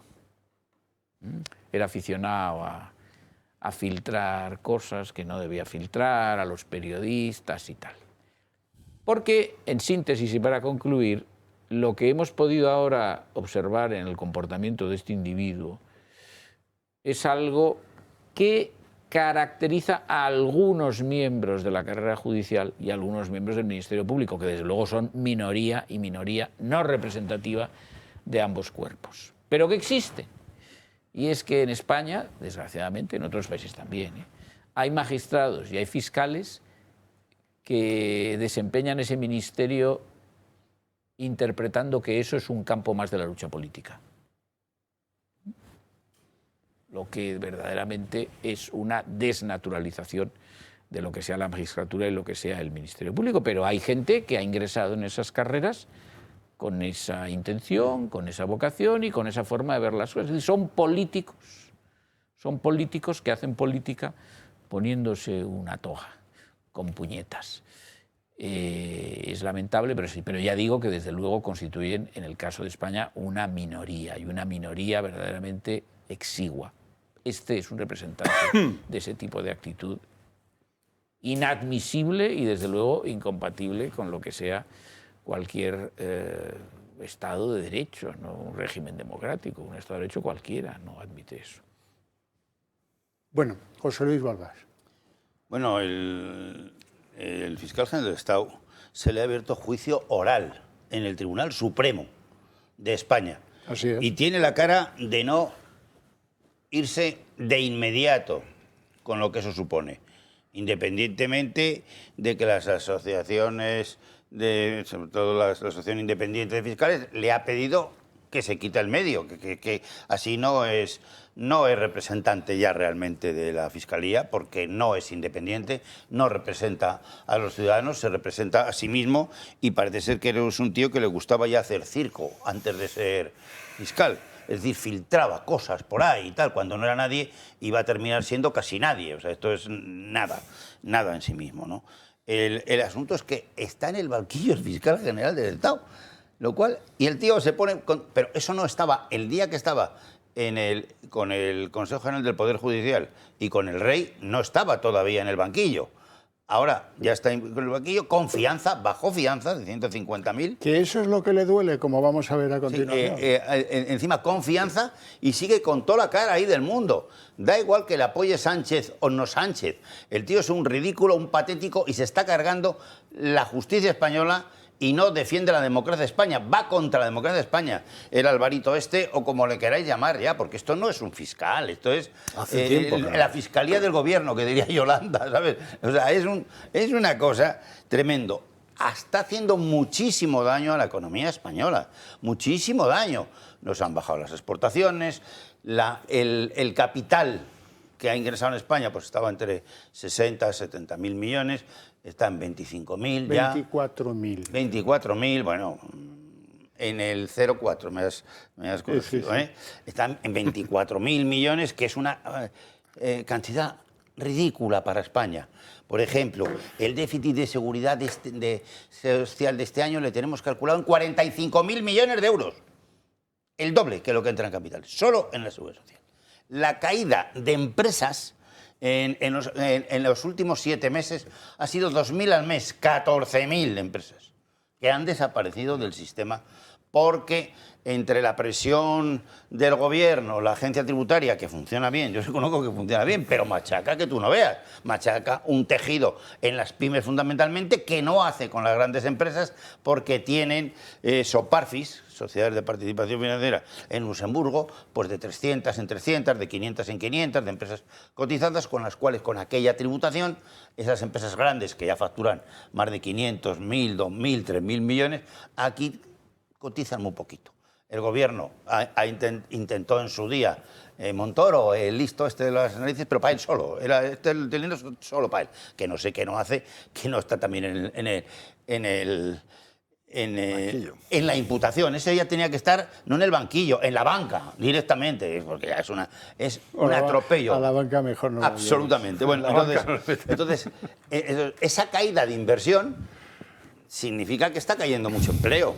Es decir, da igual que falsifique Yolanda los datos que quiera, o ni los falsifique, o ni los mire, o ni sabe mirarlos, que probablemente lo que está claro es que el gasto por desempleo se está disparando a cifras que no hay para pagarlas. O sea, es que eso es lo que sí que está ocurriendo. Oye, vamos como nunca, digo sí, como nunca, pero a un déficit terrorífico. El déficit que el gobierno dice que va a ser 20, 30.000 millones, menos de 70.000, no hay ningún cálculo que diga que va a ser económicamente. Y eso, el tema de la falta de seguridad jurídica en España es fundamental, porque sin seguridad jurídica los inversores no te vienen. Y claro, que un fiscal sea tan patético como es y no se vaya, hay que echarle. No pero te ya vienen y hay que algunos echarle. se te van. Pero tú sabes lo que se nos van, los miles de millones al día. Es que se nos van muchísimos millones y muchísima creación de empleo aquí. Iñaki Ezquerra. Bueno, volviendo a la frase de Yolanda Díaz, que ella dice que le dice a Alsina que fue un lapsus. No. Bueno, como decía, sí, la frase, lo de el fiscal del gobierno. Pues como decía Freud, en el lapsus está la verdad, ¿no? Se ve que, bueno, pues efectivamente... El subconsciente te ha engañado. El subconsciente, ¿no? Y vamos a ver, pero ¿realmente es el fiscal del gobierno o es el fiscal de Sánchez directamente? Es decir, que... Porque es verdad que en este pulso... O sea, este hombre está representando una gran humillación a la sociedad española. Y aquí se ve el pulso de Sánchez. Es decir, antes José María estaba hablando de la amnistía, si es más grave lo del fiscal general. Bueno, lo que sí es verdad, yo creo que no me atrevería a decir qué es más grave, si la amnistía o el caso del fiscal general. Pero lo que sí es cierto es que el fiscal general tiene un ingrediente narrativo y figurativo, es decir, que es que le estamos permanentemente viendo y ocupando, pues eso, esa inauguración del año judicial, apareciendo ahí.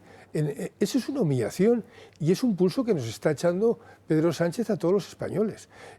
Al margen de, bueno, por supuesto que tendrá consecuencias, claro que las tendrá. Eso, lo que estaba mencionando era Abel Bas, de la sensación de inseguridad jurídica. Pero aquí lo que hay es Y claro, un personaje que yo lo que sí he observado en él es la seguridad inicial con la que nos ha estado desafiando, y luego como esa seguridad sí ha ido disminuyendo. Es decir, que las últimas, ahora ante su comparecencia ante el Supremo, está diciendo que él va a respetar la justicia, que confía en que se demuestre su inocencia. Es decir, que ya hemos cambiado de discurso, ya no estamos en que los jueces prevarican, sino ahora...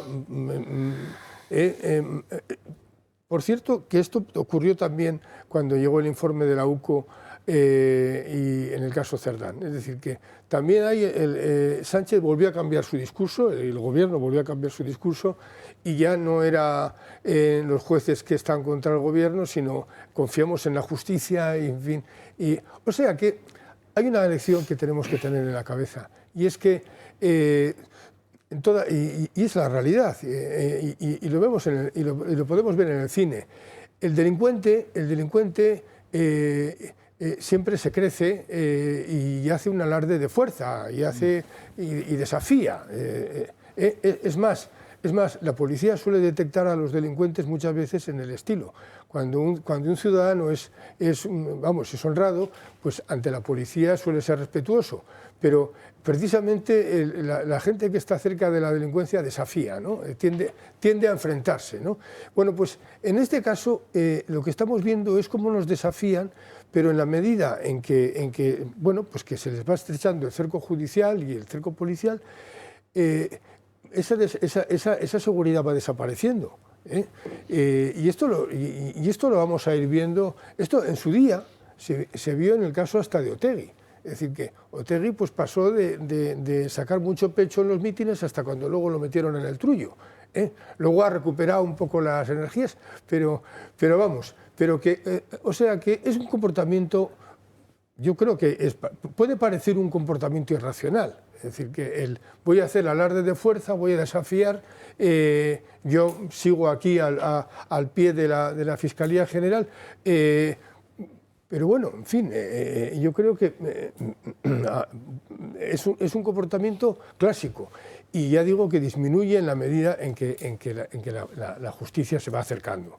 Entonces yo creo que sí, y además yo apuntaría una cosa más, y es que al haber sido un títere de Sánchez, y eso se nota, o sea, porque todos pensamos en la posibilidad de que él haya pensado en dimitir y que sea Sánchez el que esté diciendo que aguante, en nombre de ese famoso concepto de la resiliencia, ¿no? Pero también es un personaje que para Sánchez es un peón más del ajedrez, o sea que puede ser perfectamente sacrificable y se quedaría, en cualquier momento. Y Sánchez se quedaría tan campante, vamos. Pues claro. Que no, sí, pero eso lo ha convertido en un asunto de principios, Sánchez. Claro. Raúl. Muy brevemente. Fijaros, te está escuchando Iñaki y has dicho una cosa que me parece primordial. El problema ya no está en el daño económico, ya no está en el daño reputacional, sino que está en el daño institucional.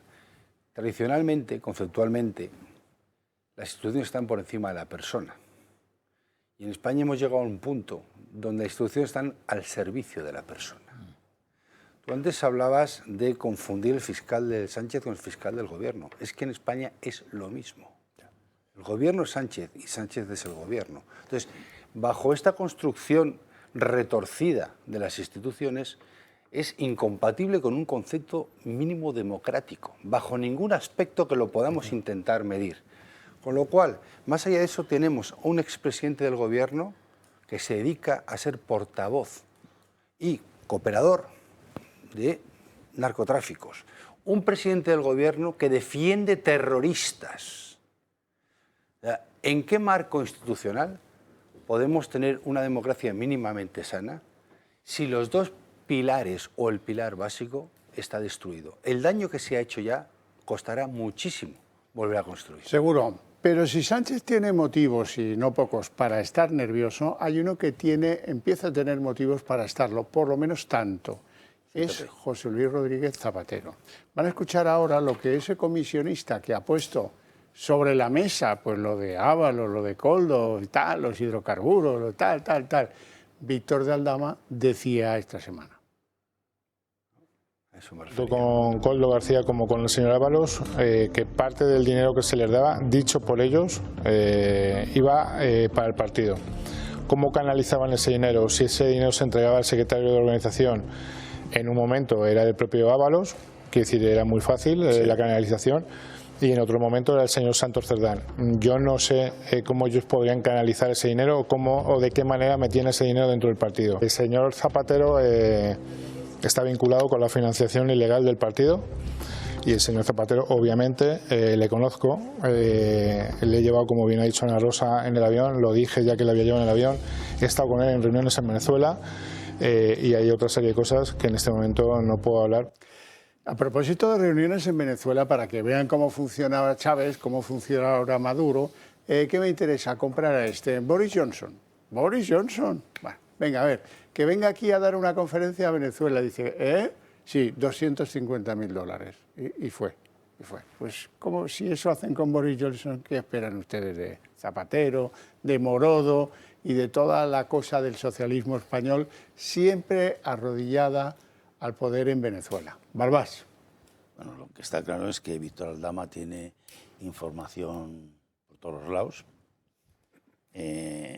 porque asegurar esto de ZP, pues bueno, saber se entendía, pero este es que lo sabe y tiene documentos, porque este no habla, no ha fallado ni una de todas las acusaciones que ha dicho que tenía, ¿no?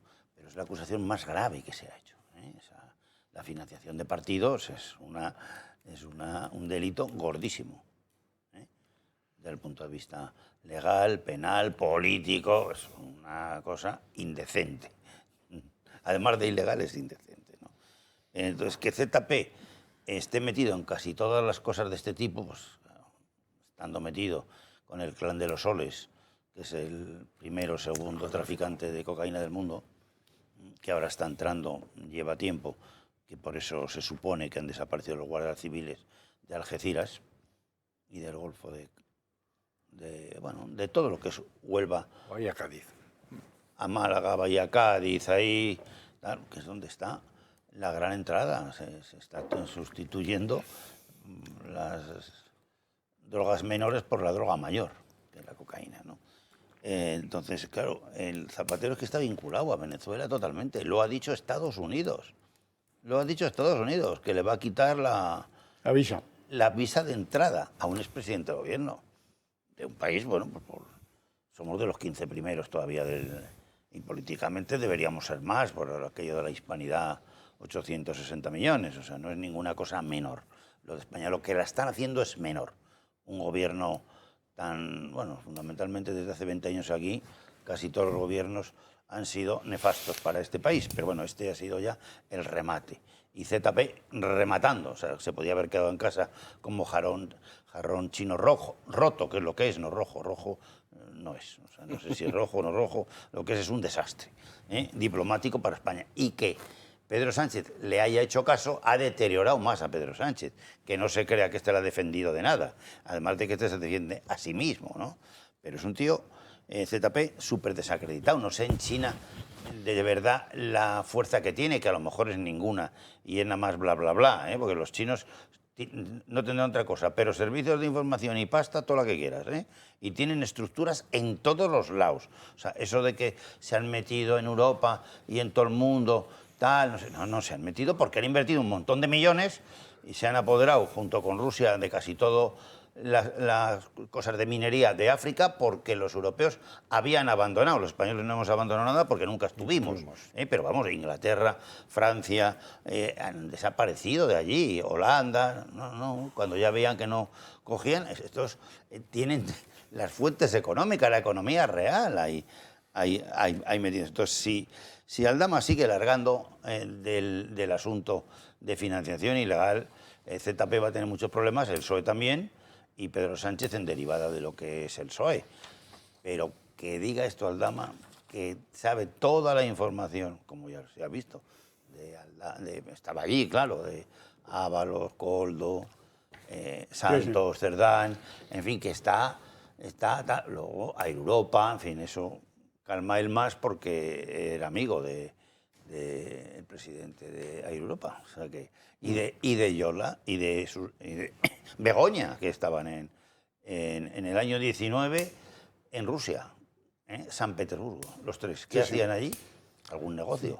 Porque hasta entonces... La tesis de que Zapatero esté en el centro de la financiación del partido ilegal, del Partido Socialista, la verdad es que es verosímil, sobre todo por la sobreactuación y por la omnipresencia de Zapatero. Es decir, que es un señor que se fue, pero es que no hace más que reaparecer, y además reaparece siempre en lo peor. Cuando hablamos de la financiación, vamos, yo es que ya podría creerme cualquier cosa de que está detrás.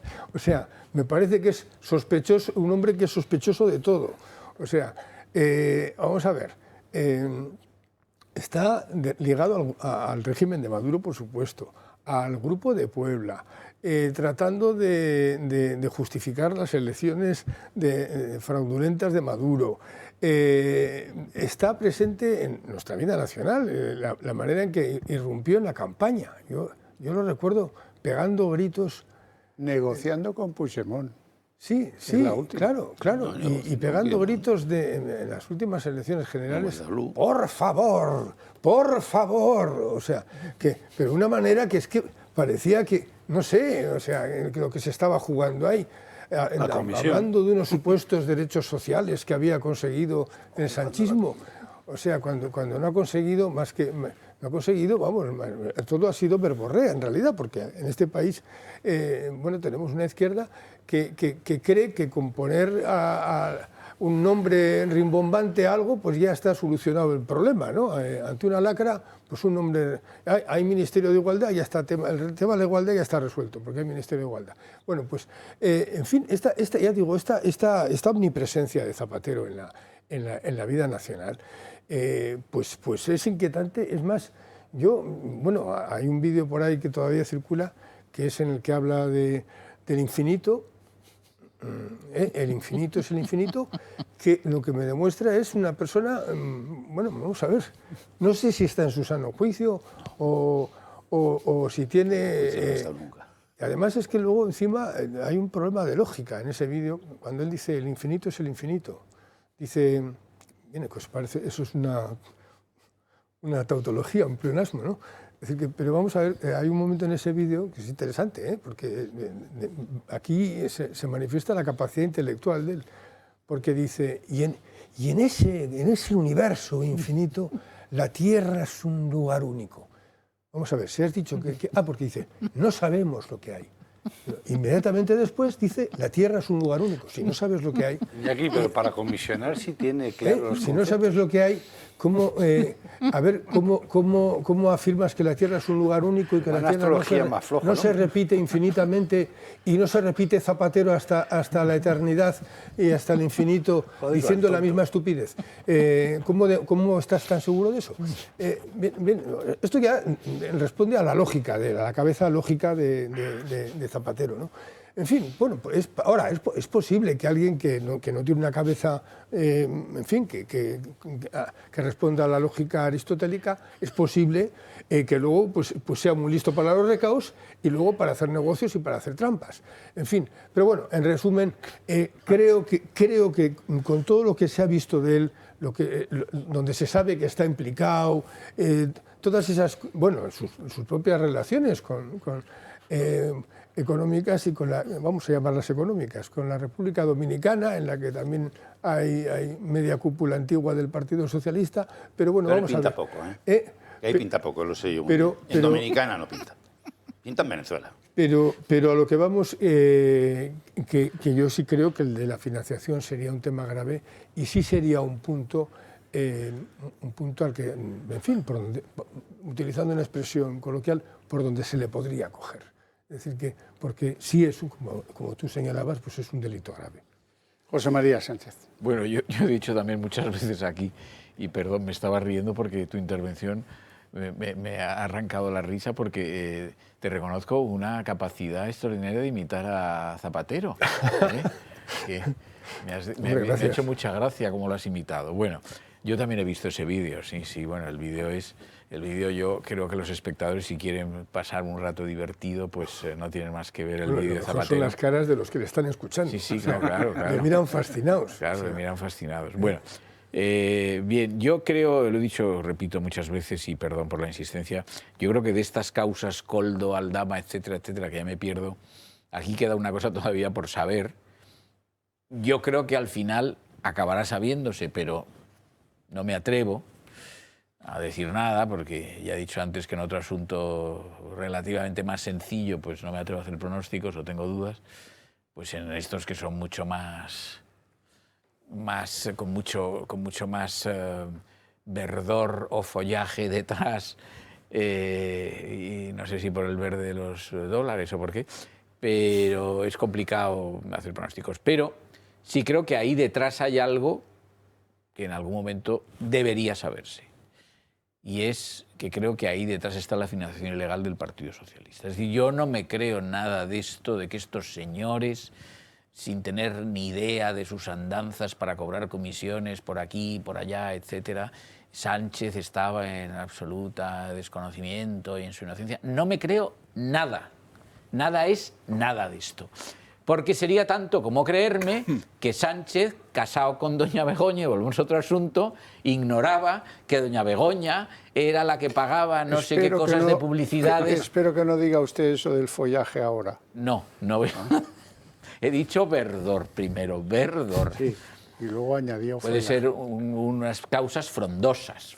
Sí. Mejor traído. Entonces digo que como no me creo que Sánchez no sabía nada de que el suegro se dedicaba al negocio de la prostitución, pues ¿quién se va a creer esto? Y esto nos asegura que Sánchez sus campañas logró financiarlas con dinero que le daba el suegro obtenido del negocio de la prostitución. Pues no lo podemos asegurar. Pues esto es lo mismo. Podemos asegurar que teniendo conocimiento de todas las andanzas de Aldama, de Koldo, de Ábalos, de no sé quién, ignoraba todo aquello. No, pues es evidente que tenemos conciencia todos de que no podía ignorarlo. ¿Que eso significa que detrás de la financiación del PSOE? Yo seguridad no tengo una convicción moral, pero una seguridad que yo pueda acreditar aquí de algún modo es imposible. Porque si no, todo esto encaja mal. Y luego, lo de Zapatero, lo de Zapatero, vamos a ver. Lo de Zapatero es, a efectos morales, la indecencia que antes he descrito, trasladada a un montón de veces a la estulticia. O sea, no solamente la vida política la protagonizan tontos de remate, sino además indecentes. Bueno, no tenemos tiempo para más, vaya noche llevamos, en fin, que les dejo descansar, les dejamos descansar, les esperamos el fin de semana que viene. Mientras tanto piensen que la mejor manera para hacer que esas ideas que compartimos progresen en España no es hacerlo en plan guerrillero cuando llegan las vacaciones de agosto y uno ve a aquellos que en otro tiempo no, es apoyando a esta televisión, al Toro Televisión. ¿Cómo? Pues si ustedes decidan cómo, entren en la web, llamen por teléfono, háganse miembros del club, en fin, formulen a lo mejor algún donativo si lo tienen a bien, que tiene ventajas fiscales, hagan lo que les parezca bien, pero apóyennos porque iremos más deprisa en ese trasladar de las ideas compartidas. Buen fin de semana en lo que queda del mismo y hasta la semana que viene.